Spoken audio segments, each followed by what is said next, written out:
Welcome to Simply Liminal. My name is Stacy. This is my daily 2-card reading for Saturday, March 16th, 2024.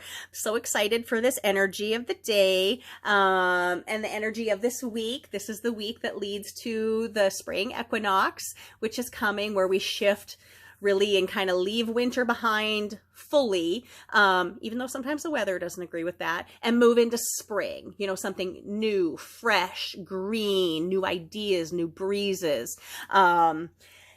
This is also, just to mention, the first quarter moon or the waxing half of the moon on this day, depending on where you are. But that's always building to the full moon. And so our energy is growing as we get to that point. In the moon cycle. So this week we are working with the Native Spirit Oracle cards by Denise Lynn, and it is a beautiful deck. I've only recently started working with it, though I've had it for a while. I will admit that I get decks and I don't always work with them. I have them. I know that I'm meant to work with them, but the time doesn't always seem like it's the right time. And so a couple weeks ago I started working with this deck and it felt like it was the right time. It also felt to me like I should share this week, the week of the spring equinox, because I think that the equinox, of course, is one of the very important corners or points in our year. The solstices and the equinoxes, the 4 big corners. It also brings to mind the Native American medicine wheel. It's a little bit different depending on tribes and location, but one thing that they recognize is that this turn at the spring equinox is associated also with east, with air, with new beginnings, with the rising sun. And so this seemed like a beautiful time to use this deck. So with my daily 2-card readings, I look at 2 things. I look at the energy of the day and the focus of the day. So the energy is the force that's directed towards us from the universe or our environment, no matter what our environment is. Our big worldwide environment, our small work environment, our home environment. And then the focus is the intention, the effort, or the response that we put into the day, because ultimately we choose how we live each day. We are co-creating with Spirit. Spirit gives us ideas, it gives us opportunities, but we have to act on those, and we have to choose the doorway that we go through, one of those liminal spaces that I love so much. So let us look at the energy of the day. Okay. And let us look at the focus. All right, and here's our focus card. So I'll read from the cards intuitively, and I will read from the guidebook as well. Denise has gorgeous insight in her decks, and I think that to do the deck and the cards due diligence, it's important to read what the authors say, because they put important insight in there. And a lot of times these decks are channeled and they are guided to put these words in there, and so there's important messages there. So also, I do want to say that before any of these readings, I open a circle of light and love and protection around myself, which covers these readings, extends to anyone who watches these readings, no matter when it will be, whether it's today, tomorrow, next week, next year, or 5 years from now. You are protected in this energy. I also call in my spirit guides and guardians to help me be a clear channel for this information that I'm helping spread for the collective. And I also consider myself part of the collective I'm reading for. So I very much find these readings important for myself, not just as the person who's hoping to channel these messages to you, but also as a person who's trying to learn from these messages. So let us look at our energy for the day. We have gathering your tribe. Oh gosh, this is a beautiful, beautiful card. Teepees in the background. It looks like there is a sunrise. It could be a sunset, I suppose. But gathering your tribe, keeping your people close to you, keeping your loved ones close to you, whether those are people or your animal companions, the things that are precious to you, your spirit guides and guardians, connecting to your ancestors. All of that is important. And this energy to me speaks of bringing it around, appreciating it, knowing it's there, and working with it. So let's see what Denise says about this card. I haven't actually pulled this one for myself specifically while I've been working with this deck. So let's see what she has to say. The card meeting for gathering your tribe. She says, you are loved and you are lovable. You deserve love. Support in all forms is flowing to you. You can relax. There is so much love around you. Communicate from your heart. Share your truth. You are safe. Diminish your time with those who do not empower you or who do not believe in you. And your native spirit wants you to know that if the gathering your tribe card chooses you, this means that sustenance in all forms is flowing into your life. Your people are those who resonate with you. Your people can include animals, plants, minerals, and trees, as well as people. Be willing to ask for what you want in life. This is the time to put your needs before the needs of others. Your tribe is waiting to support and nurture you as you nurture yourself.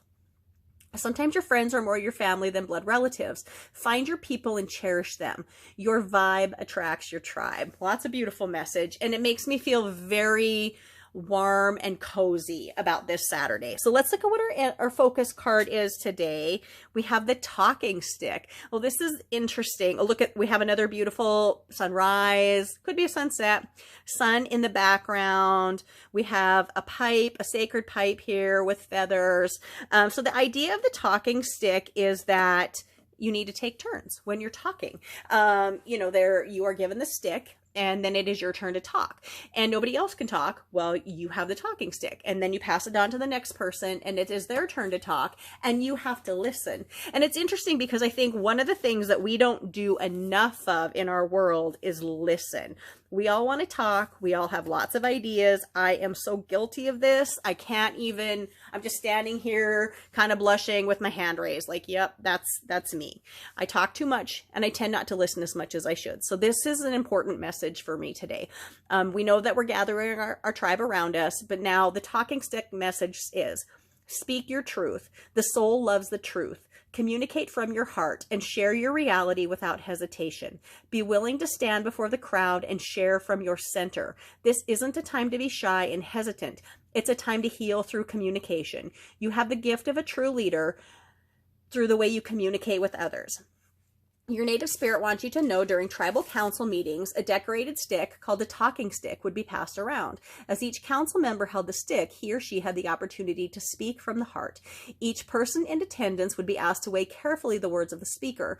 The talking stick reminded each person to be authentic. Communication restores trust and allows you to clarify your ideas, position, and feelings. It can be healing when you share what has been withheld. Now is the time to take a risk and have the courage to speak with clarity. Be forthright. Share any unspoken darkness that lays heavy in your heart. There are times to hold back and be discerning, but this is not one of them. Even if you are afraid, declare your truth for all to hear without fear of being rejected or misunderstood. When you can do this, transformation and healing occur. Well, that's a very powerful message for us today. Talking stick is coming to us, I believe, because today we have the choice to state what needs to be stated.